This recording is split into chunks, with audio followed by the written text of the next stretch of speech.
Radio Kantipur, radio राष्ट्रको। पछिल्लो 24 घण्टामा थप 434 जना कोरोना संक्रमित थपिए। थप 2 जनाको मृत्यु। संक्रमितको संख्या 11,000 नाग्यो। 312 जना डिस्चार्ज।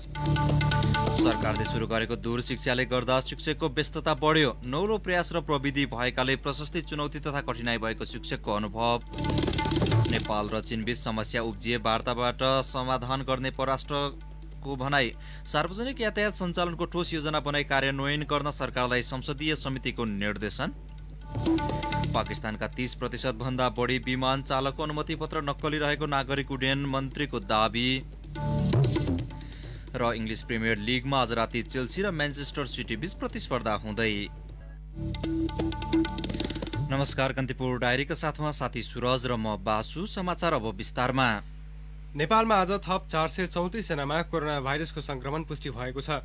स्वास्थ्य तथा जनसङ्ख्या मन्त्रालयमा आयोजित नियमित मिडिया ब्रिफिङमा प्रवक्ता डाक्टर जागेश्वर गौतमले पछिल्लो 24 घण्टामा थप 434 जनामा कोरोना संक्रमण पुष्टि भएको जानकारी दिनुभयो। यो सँगै मुलुकमा कोरोना संक्रमितको संख्या 11,162 पुगेको छ। पछिल्लो 24 घण्टामा 312 जनामा संक्रमण मुक्त भएर अस्पतालबाट डिस्चार्ज भएका छन्। यो सँगै नेपालमा संक्रमण मुक्त हुनेको संख्या 2,650 पुगेको छ। पछिल्लो 24 घण्टामा 6,543 जनाको पीसीआर विधिबाट नमुना परीक्षण गरिएको छ। मन्त्रालयका अनुसार हालसम्म 74,022 जना क्वारेन्टिनमा रहेका छन् भने आइसोलेसनमा रहनेको संख्या 8,486 रहेको छ।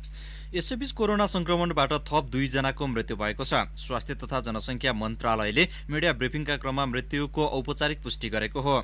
मृत्यु हुनेमा स्याङ्जाको आँधीखोला गाउँपालिका 1 सिरुबारीका 55 वर्षीय पुरुष र चितवनका 49 वर्षीय पुरुष छन्। स्याङ्जाका पुरुष पोखरा स्वास्थ्य विज्ञान प्रतिष्ठान पश्चिमाञ्चल क्षेत्रीय अस्पतालको आइसियुमा उपचाररत थिए।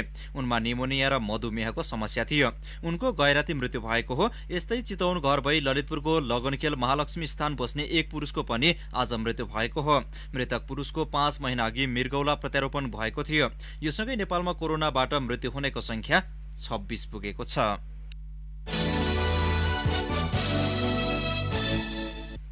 सरकारले मास्क र सेनिटाइजरलाई अत्यावश्यक सेवाको सूचीमा राखेर यसको उत्पादन, पैठारी, ढुवानी भण्डारण र वितरणमा हडताल निषेध गरेको छ। यस्तै भेटिनरी सेवालाई पनि अत्यावश्यक सूचीमा राखिएको छ।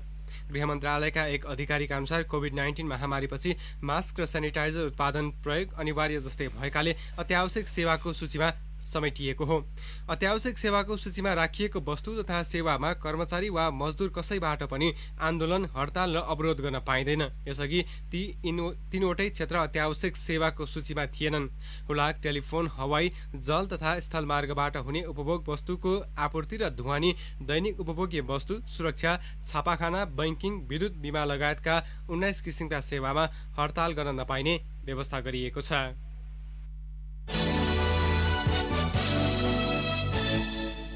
विभिन्न मुलुकबाट आज 1,178 जना स्वदेश फर्किएका छन्। बेलायत, जापान, युए, कुवेत र कतारबाट उनीहरू स्वदेश फर्किएका हुन्। लकडाउनका कारण लामो समयदेखि बेलायतमा रोकिएका 146 नेपाली जजिरा एयरलाइन्स मार्फत काठमाडौँ अवतरण गरेका छन्। यस्तै संयुक्त अरब इमिरेट्सबाट 154 जना नेपाली नेपाल एयर मार्फत फर्किएको त्रिभुवन अन्तर्राष्ट्रिय विमानस्थलले जनाएको छ। जापानको नारिताबाट नेपाल एयरलाइन्सकै चार्टर उडान मार्फत 244 जना आजै दिउँसो स्वदेश फर्किएका हुन्। कतारबाट विभिन्न 3 विमानमा 484 जना स्वदेश फर्किएका छन्। कुवेतबाट पनि 149 जना नेपाल एयरलाइन्स मार्फत फर्किएको नेपाल नागरिक उड्डयन प्राधिकरणले जनाएको छ। कुवेतबाट अहिलेसम्म 12 उडान मार्फत 1869 जना स्वदेश फर्किएको नेपाली दूतावासले जनाएको छ। विदेशबाट फर्किएका सबैले 14 दिन अनिवार्य क्वारेन्टिनमा बस्नुपर्नेछ।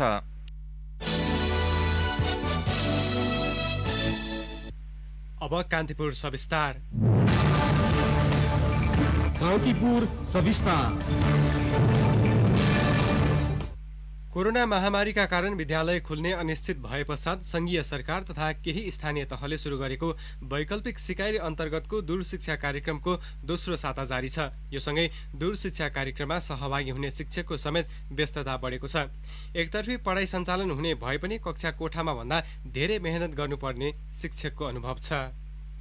सङ्खुवा सभाको मनोकामना रत्न अम्बिका उच्च माध्यमिक विद्यालयले आन्तरिक खर्च व्यवस्थापन गरेर रेडियो पाठ शिक्षण सुरु गरेको छ। कक्षा 8, 9 र 10 को अनिवार्य विषयहरू विज्ञान, अंग्रेजी, गणित र नेपाली विषय रेडियोबाट विद्यार्थीहरू लक्षित पाठ प्रसारण भएको छ। विद्यार्थीको पढाइप्रतिको रुचि यथावत राख्नका लागि रेडियो मार्फत कक्षा सञ्चालन गरिएको विद्यालयको भनाइ छ। यद्यपि ग्रामीण क्षेत्र भएकाले सबै विद्यार्थीलाई समेट्न चुनौती भएको प्रधानाध्यापक वंशीधर कटुवाल बताउँछन्। कृषि टाइममा चाहिँ यस्तो तरिकाको शिक्षा छ जहाँ विद्यार्थी भाइ बहिनीहरू बालबच्चाहरू चाहिँ घरभन्दा बाहिर खेत बारीउँदी गएर चाहिँ काम गर्नुपर्ने भएको सिजन छ। सर्लाहीको गौडैता नगरपालिकाले सञ्चालन गरेको दूर शिक्षा कार्यक्रमका शिक्षकको अनुभव पनि वंशीधर कटुवालको जस्तै छ। शैक्षिक उपलब्धिको आधारमा नेपालमै सबैभन्दा कमजोर रहेको प्रदेश 2 का विद्यार्थीमा रेडियो कक्षाले केही राहत दिएको नगरपालिकाको विश्वास छ। तर कक्षामा चित्र मार्फत विद्यार्थीलाई बुझाउन सजिलो भए पनि रेडियो मार्फत विद्यार्थीको सिकाइ उपलब्धिमा अन्योलता रहेको नगरपालिका स्थित सरस्वती कुशवाहा सामुदायिक विद्यालयका शिक्षक राधेश्याम कुशवाहा बताउँछन्। म म्याथ पढाउँछु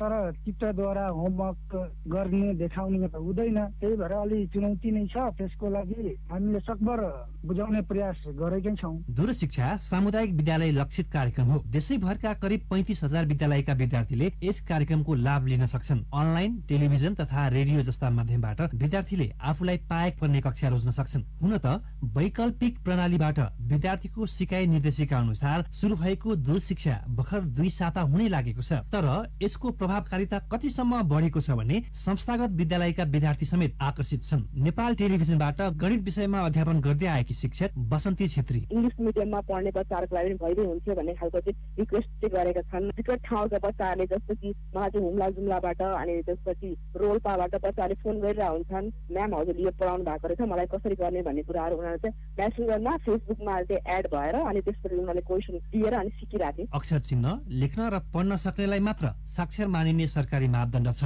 तर प्रविधि मैत्री हुन नसक्नेहरू पनि साक्षर नमानिने अहिलेको समयमा शिक्षकलाई समेत थप चुनौती भने नथपेको होइन। पुनः शिक्षक क्षेत्री टिचिङ प्रोफेसनमा लागेपछि चाहिँ अलिकति आफूलाई पनि अप टु डेट राखिराख्नु पर्दो रहेछ। अब यो दूर शिक्षाले गर्दा र अर्को अहिले जुन चाहिँ हाम्रो अहिले देशको स्थिति छ त्यो स्थितिले चाहिँ हामीलाई चाहिँ अब टेक्नोलोजी फ्रेन्डली बनाएकै छ। दूर शिक्षाको माध्यमबाट गरिने सिकाइ हेर्दा जति सरल छ, सामग्री तयार पार्न भने गर्नुपर्ने मेहनत ठ्याक्कै त्यसको विपरीत। विद्यार्थीलाई कसरी बुझाउन सकिन्छ भन्ने प्रशस्त अध्ययनहरू गर्नुपर्ने हुँदा उनीहरूकै स्थानमा बसेर सोच्नुपर्ने अनुभव सुनाउँछन् अंग्रेजी विषयका शिक्षक टङ्कनाथ आचार्य। धेरैजना हुँदाखेरि धेरै थरी सोचाइहरू आउने, धेरै अरू कुराहरू आउने हुन्थ्यो अनि त्यो विषयमा विस्तार जान पाइन्थ्यो। तर यता हामी एकतर्फी दूर शिक्षामा जाँदा चाहिँ विद्यार्थी नहुने अनि त्यहाँ चाहिँ कस्तो हुनुपर्दो रहेछ भने आफै धामी आफै बोक्सी भन्ने एउटा उखान छ नि, त्यस्तै अनुभूति हुँदो रहेछ। भौगोलिक अवस्थाका आधारमा नेपालका कतिपय स्थानहरू यति विकट छन् कि इन्टरनेट त परको कुरा, टेलिभिजन तथा रेडियो नपुगेका क्षेत्र पनि छन्। कतिपयको सामाजिक अवस्था निकै दयनीय पनि छ। यस्तो अवस्थाका परिवारका विद्यार्थीको सिकाइ क्षमता कसरी विकास गर्ने शिक्षा तथा मानव स्रोत विकास केन्द्रका निर्देशक माधव दाहाल। पाठ्यपुस्तक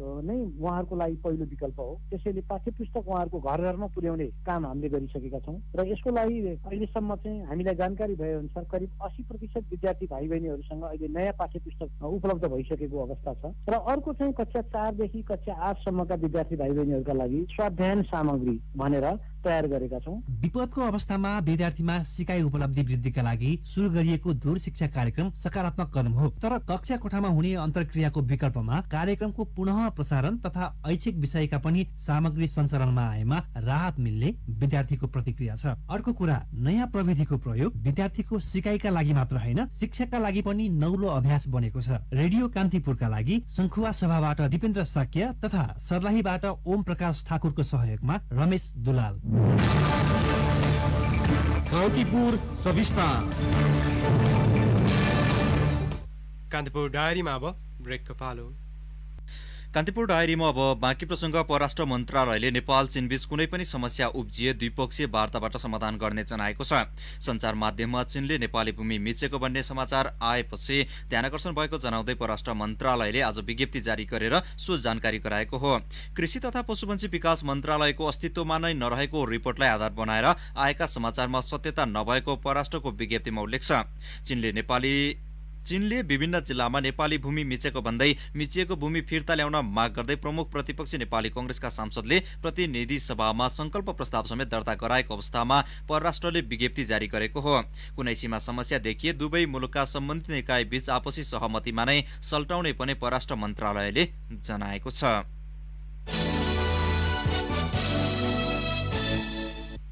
भारतले बाढी र डुबान समस्या सम्बन्धमा नेपालसँग समन्वय भइरहेको बताएको छ।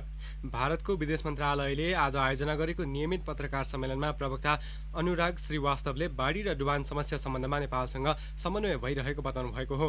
नेपालका नदीहरूमा आउने बाढीका कारण बिहार लगायतका सीमावर्ती राज्यहरूमा हुने डुबानका विषयमा सञ्चारकर्मीको जिज्ञासामा प्रवक्ता श्रीवास्तवले बाढी र डुबान समस्या सम्बोधनका लागि दुई देशबीच रहेको संयन्त्रले काम गरिरहेको बताउनुभयो।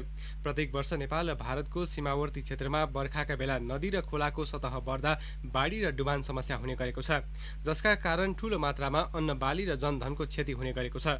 सीमाका 2 दर्जनभन्दा बढी ठाउँमा भारतले एकतर्फी रूपमा निर्माण गरेको तटबन्धका कारण पनि नेपाली भूभाग डुबानमा पर्दै आएको छ। यो विषय नेपालले उच्च राजनीतिक तहमा उठाउँदै आए पनि भारतले त्यति वास्ता नगर्ने गरेको नेपाली अधिकारीहरूको गुनासो छ। यसैबीच नेपाल भारत बीचको सीमा सर्वे सम्बन्धी नियमित बैठकमा भारतीय पक्ष अनुपस्थित भएको छ। नेपालगञ्जमा तय गरिएको नवलपरासीदेखि बर्दियासम्म 6 जिल्लाको सीमा सर्वे र त्यसको उपलब्धि र समस्या सम्बन्धी समीक्षा बैठकमा भारतीय पक्ष अनुपस्थित भएको हो। कोभिड-19 ले दुई मुलुकका प्राविधिक सहित सरकारी अधिकारी बीचको बैठक प्रभावित भएको हो। यो सँगै पश्चिम नेपालको दक्षिणी सीमा क्षेत्र नवलपरासीदेखि बर्दियासम्म 418 किलोमिटर लामो सीमामा गर्नुपर्ने धेरै काम थाती रहने भएका छन्। नेपालगञ्जबाट सहकर्मी जे पाण्डेको रिपोर्ट। लकडाउनले गर्दा हाम्रा कामहरू त्यतिकै अब जे जस्तो काम गर्न बाँकी थिए त्यही कामतिर गऱ्यौँ। अरू नयाँ थप काम चाहिँ लकडाउनले गर्दा हामीलाई अगाडि बढाउन दिएन। अब साथीहरू पनि उता फर्केर जानुभयो।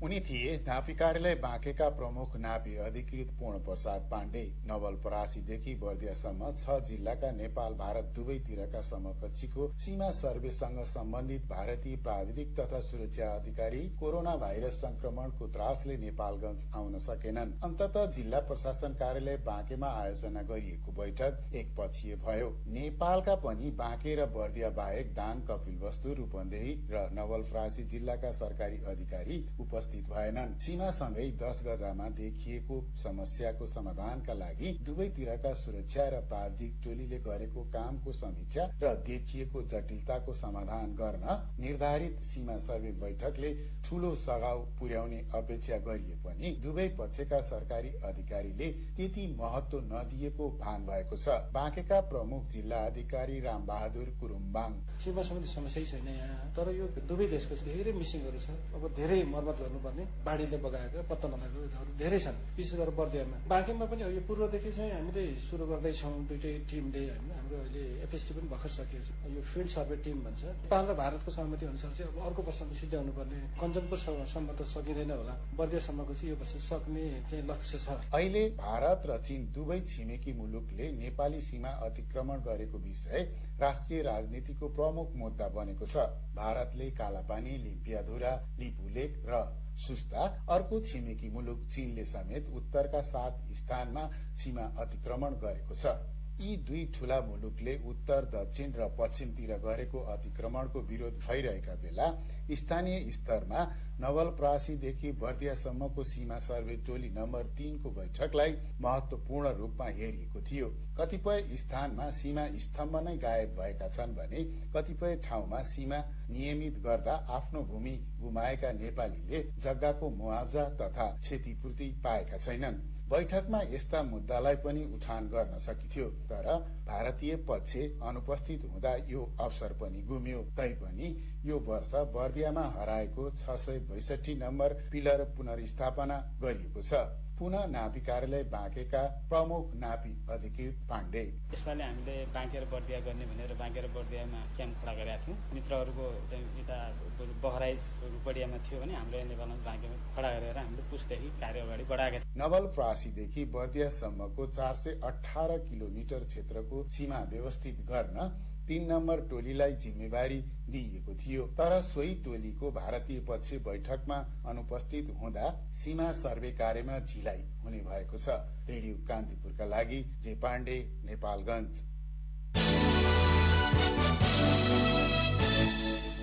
प्रतिनिधि सभाको विकास तथा प्रविधि समितिले सार्वजनिक यातायात सञ्चालनको ठोस योजना बनाई कार्यान्वयन गर्न सरकारलाई निर्देशन दिएको छ। सिंहदरबारमा आज बसेको समितिको बैठकले कोरोना कहरका कारण बन्द गरिएको सार्वजनिक यातायात सञ्चालनको ठोस योजना बनाई समितिमा बुझाउन भौतिक पूर्वाधार तथा यातायात मन्त्रालय र यातायात व्यवस्था विभागलाई निर्देशन दिएको हो। यातायात व्यवस्थापनमा नीतिगत स्थिरता कायम गर्न संघ, प्रदेश र स्थानीय सरकारबीच समन्वय गरी राष्ट्रिय नीति निर्माण गर्ने वातावरण तयार गर्न सरकारलाई निर्देशन दिएको समिति सभापति कल्याणी कुमारी खड्काले जानकारी दिनुभयो। स्मार्ट लाइसेन्स, इम्बोर्ड्स नम्बर, जीपीएस ट्र्यापिङ लगायतका नयाँ व्यवस्थालाई एकीकृत सूचना प्रणालीमा जोडेर नियम तथा व्यवस्थापन गर्न पनि समितिले सरकारलाई निर्देशन दिएको छ। हाल प्रदान गरिँदै आएको लाइसेन्स प्रणालीलाई प्रभावकारी र व्यवस्थित गर्न निजी सवारी साधनको लाइसेन्स वाहकलाई सार्वजनिक सवारी साधन चलाउन नपाउने गरी छुट्टा छुट्टै मापदण्ड तयार गरी कार्यान्वयन गर्न पनि सरकारलाई निर्देशन दिएको सभापति खड्काले जानकारी दिनुभयो। विधायकले हिन्दी भाषा बोल्नुको कारणसहित 15 दिनभित्र लिखित जवाब पेश गर्न सर्वोच्च अदालतले संघीय संसदलाई निर्देशन दिएको छ। न्यायाधीश प्रकाश कुमार ढुङ्गानाको एकल इजलासले संसदमा नेपाली भाषा बोल्न विधायकहरूलाई किन नलगाएको कारण समेत मागेको हो। अधिवक्ता द्वय केशर जङ केसी र लोकेन्द्र ओलीको रिटको सुनवाई गर्दै सर्वोच्चले रिट निवेदकको माग बमोजिम आदेश जारी गर्नु नपर्ने आधार र कारण भए सबुत प्रमाण सहित 15 दिनभित्र महान्यायाधिवक्ताको कार्यालय मार्फत लिखित जवाब पेश गर्न विपक्षका नाममा भनेको हो। अधिवक्ता द्वयले दायर गरेको रिटमा विधायक सरिता गिरी र अमृता अग्रहरीले यसअघि बोलेको हिन्दी भाषा संसदको अभिलेखबाट हटाउन माग गरिएको छ। यस्तै संविधानको धारा 133(2) को 3 बमोजिम उत्प्रेषणको आदेशले हिन्दी भाषामा बोलिएको सामग्री हटाई वा बदर गरी नेपाली मात्र बोलाउनु भने संघीय संसदका दुवै सदनका नाममा परमादेश जारी गर्न माग गरिएको छ।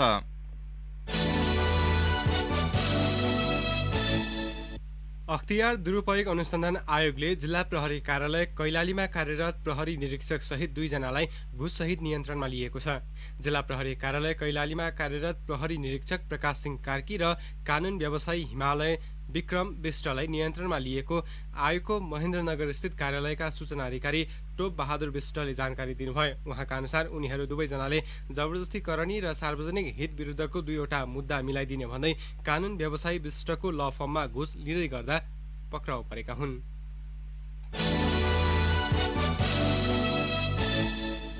कान्तिपुर डायरीमा अब मोरङ डायरीको पालो। मोरङ डायरीमा देवनयन शाहको नमस्कार। प्रदेश 1 मा सत्तारूढ नेकपाका प्रदेश सभा सदस्य र सरकारका मन्त्रीहरू बीच प्रदेश सभा बैठकमा जुहारी चल्न थालेको छ। बैठकमा प्रदेश सभा सदस्यले सरकारका मन्त्रीहरूले आफूहरूलाई वास्तै नगरेको, जनताको गुनासा सुनवाई नगरेको, आफ्ना अनुकूल योजना तथा बजेट ल्याएको, आर्थिक अनियमिततामा डुबेको भन्दै विरोध गर्दै आएका छन्। मन्त्रीहरूले भने समर्थन नगरी विरोधमा उत्रिएर सरकार असफल भए आफूहरू मात्रै नभई सबै प्रदेश सभा सदस्य र पार्टी समेत असफल भन्दै चेतावनी दिएका छन्। एकातिर कोरोना भाइरसको संक्रमण फैलिने त्रास छ भने अर्कोतिर वर्षभरिको आहारका लागि खेती लगाउन किसानलाई चटारो छ। धानको बेर नाउ खेल्नेदेखि रोपाईसम्म समूहमै हुँदै आएको छ। महामारीबाट जोगिन खेतमा शारीरिक दूरी कायम नभइरहेकोले संक्रमण फैलिने जोखिम पनि उत्तिकै छ। सुनवर्सी नगरपालिका 5 का मानिकचन्द राजवंशीलाई कोरोना महामारी भन्दा पनि खेत रोप्ने चिन्ताले पिरोलेको छ। मजदुर र कृषि मल अभावमा 4 बिघामा धान रोप्नै पर्ने बाध्यता रहेको राजवंशीको भनाइ छ। आधुनिक तरिकाले व्यावसायिक खेतीबाट उत्पादन र उत्पादकत्व बढाउन कृषि ज्ञान केन्द्र सुनसरीले किसानहरूलाई कृषि यन्त्रका लागि सहयोग जुटाएको छ। प्रधानमन्त्री कृषि आधुनिकीकरण योजना अन्तर्गत ज्ञान केन्द्रले धनपालथान गाउँपालिका 4 कर्सियाका किसानहरूलाई 100 हेक्टरमा धान खेतीका लागि र कानेपोखरी गाउँपालिका 1 ओक्लाबारीमा तोरी बालीका लागि ब्लक निर्माण गरेको छ। मोरङमा शारीरिक दूरी कायम गरेर विद्यालय सञ्चालन गर्न थालेका छन्। सरस्वती नमुना माध्यमिक विद्यालय ग्रामधाम 2 जोराहाटले गत मंगलबारदेखि कक्षा सञ्चालन गर्न थालेको हो। सुरुमा हप्तामा एउटा कक्षाका विद्यार्थीलाई मात्रै बोलाएर शारीरिक दूरी कायम गरी कक्षा सञ्चालन सुरु गरेको उक्त विद्यालयका प्रधानाध्यापक अशोक लुटेलले बताउनु भयो। स्थानीय तहले विद्यालयमा सञ्चालन गरेको क्वारेन्टाइन प्राथमिक स्वास्थ्य केन्द्रमा सार्न लगाएर कक्षा सञ्चालन गरेको उहाँले बताउनु भयो। हस्त मोरङ डायरी आजलाई यति नै। देवनयन शाहलाई बिदा दिनुहोस्। नमस्कार। मोरङ डायरीपछि कान्तिपुर डायरीमा पुनः ब्रेकको पालो। विगत 5 महिनादेखि ठप्प भएको रसुवाको रसुवागढी नाका सञ्चालनमा आउने भएको छ। कोरोना भाइरसको संक्रमणका कारण गत माघ 15 गतेदेखि रसुवागढी नाकाबाट आयात निर्यात ठप्प छ। सो नाकाबाट सुरक्षित रूपमा सामान आयात गर्ने विषयमा नेपाल र चीनका समकक्षी बीच हिजो मितेरी पुलमा छलफल भएको प्रमुख जिल्ला अधिकारी हरिप्रसाद पन्तले बताउनुभयो।